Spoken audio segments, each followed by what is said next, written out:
Haleluya, kita jumpa lagi dalam PHP Pemberi Harapan Pasti bersama saya Pastor Jumadi Situmea. Bapak Ibu dikasih oleh Tuhan, saya percaya kita masih dalam keadaan yang sungguh amat baik, dan saya percaya pemeliharaan Tuhan itu sangat sempurna atas kehidupan kita. Di dalam Ibrani 13 ayat keempat sampai yang kelima, Alkitab berkata, "Hendaklah kamu semua penuh hormat terhadap perkawinan, dan janganlah kamu mencemarkan tempat tidur, sebab orang-orang sundal dan pezina akan dihakimi Allah. Janganlah kamu menjadi hamba uang, dan cukupkanlah dirimu dengan apa yang ada padamu. Karena Allah telah berfirman, Aku sekali-kali tidak akan membiarkan engkau, dan Aku sekali-kali tidak akan meninggalkan engkau." Haleluya. Nah, Bapak Ibu yang dikasih oleh Tuhan, kalau kita memperhatikan ayat firman Tuhan ini di Ibrani 13 ayat 4 dan 5, ada satu korelasi yang luar biasa. Ayat 5 berkata, "Janganlah kamu menjadi hamba uang." Hamba uang berarti kita tunduk di bawah uang. Hamba uang berarti kita melakukan segala sesuatu itu demi uang. Nah, kenapa di ayat 5 berkata janganlah kamu menjadi hamba uang? Ternyata korelasinya kalau kita perhatikan, kalau orang lebih cinta akan uang, kalau orang sudah menjadi hamba uang, maka kalau dia menikah, maka dia akan dekat dengan namanya perzinahan. Karena di ayat 4 berkata begini, "Hendaklah kamu semua penuh hormat terhadap perkawinan, dan janganlah kamu mencemarkan tempat tidur, sebab orang-orang sundal dan perzinahan akan dihakimi Allah."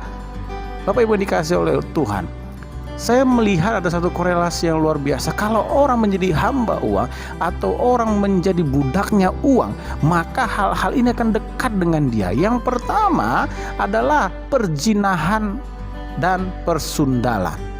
Perzinahan dan persundalan bagi orang yang mencari uang, maksudnya orang yang betul-betul menjadi hamba uang atau orang yang sangat cinta akan uang, maka dia akan sangat dekat atau dia akan jatuh di dalam dosa sundal dan dosa perzinahan. Makanya di ayat 4 Alkitab dengan jelas berkata, "Hendaklah kamu semua penuh hormat terhadap perkawinan." Kenapa? Karena seorang lelaki ataupun perempuan yang sudah menjadi hamba uang atau lebih mencintai uang daripada yang lain, maka dia akan jatuh ke dalam dosa sundal dan dosa perzinahan. Inilah yang Tuhan nasihatkan dalam kehidupan kita. Kita memerlukan uang, tapi kita jangan sampai menjadi hamba uang. Kita membutuhkan uang untuk segala sesuatu yang kita perlukan, tapi percayalah Tuhan pasti akan memelihara seluruh kehidupan kita kalau kita bekerja dengan baik, kalau kita bekerja dengan apa yang Tuhan perintahkan. Karena di ayat 5 berkata, "Karena Allah telah berfirman, Aku sekali-kali tidak akan membiarkan engkau, dan Aku sekali-kali tidak akan meninggalkan engkau." Ini yang harus kita percayai, Bapak Ibu yang dikasih oleh Tuhan. Kalau saudara hari ini masih memiliki pekerjaan, atau saudara hari ini masih ada usaha walaupun itu tidak besar, saudara percayalah bahwa Tuhan tidak pernah meninggalkan saudara. Saudara percayalah bahwa Tuhan sanggup memenuhi segala keperluanmu. Tapi engkau jangan menjadi hamba uang. Jangan segala sesuatu kamu kerjakan untuk uang. Jangan segala sesuatu kamu kerjakan targetnya supaya uangmu banyak. Karena apa? Kalau pada waktu kita sudah menjadi hamba uang, maka dosa yang paling dekat adalah dosa sundal dan dosa perzinahan. Itu yang akan mengintai seluruh kehidupan kita.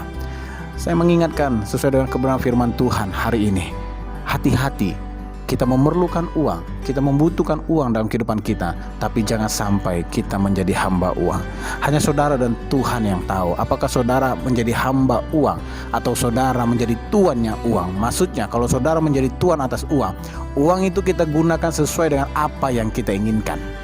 Kita mencarinya, tapi itu untuk keperluan kita yang baik. Bukan kita harus terus, istilah orang dunia berkata, banting tulang untuk mencari uang. Saudara, saya sangat setuju kalau kita harus bekerja keras, kita harus bekerja sepintar, atau kita harus bekerja dengan penuh hikmat. Saya setuju semuanya. Tapi segala sesuatu yang kita kerjakan itu untuk kemuliaan Tuhan, bukan untuk semata-mata kita mengumpulkan pundi-pundi keuangan kita. Mari kita percaya, kalau saudara hari ini mungkin engkau mengalami kesulitan dalam hal keuangan, percayalah bahwa Tuhan tidak pernah meninggalkan engkau. Mungkin saudara mengalami banyak hal, pekerjaanmu tidak baik atau mungkin usahamu sedang tidak bagus. Percayalah, sekali-kali Alkitab berkata, tidak akan meninggalkan engkau. Tuhan tidak akan meninggalkan kita. Ini yang harus kita percayai dan ini yang harus kita imani. Tetap menaruh pengharapan kepada Yesus Kristus Tuhan, karena hanya Dia yang sanggup memulihkan keadaan kita. Mari kita berdoa bersama-sama. Bapa, terima kasih buat hari ini. Tuhan, Engkau menjamah setiap hati kami. Kami tidak mau menjadi hamba atas uang, tapi kami menjadi hamba Tuhan. Kami harus menjadi tuan atas uang kami, karena kami tahu kami yang berkuasa untuk mengendalikan dan mengontrol keuangan kami. Bapak, hamba berdoa untuk setiap anak-anak-Mu yang mendengarkan PHP, pemberi harapan pasti hari ini. Mereka yang memerlukan keuangan, mereka memerlukan biaya dalam kehidupan mereka. Tuhan, turut campur di dalamnya. Tuhan, membukakan jalan-jalan sehingga penghasilan mereka boleh bertambah-tambah. Kami percaya ada sumur-sumur yang baru Tuhan berikan atas kehidupan mereka. Ada sumber-sumber yang baru Tuhan bukakan atas kehidupan mereka. Terima kasih Tuhan. Ini doa kami di dalam nama Tuhan Yesus Kristus. Kami sudah berdoa syukur. Haleluya. Amin. Tuhan Yesus memberkati.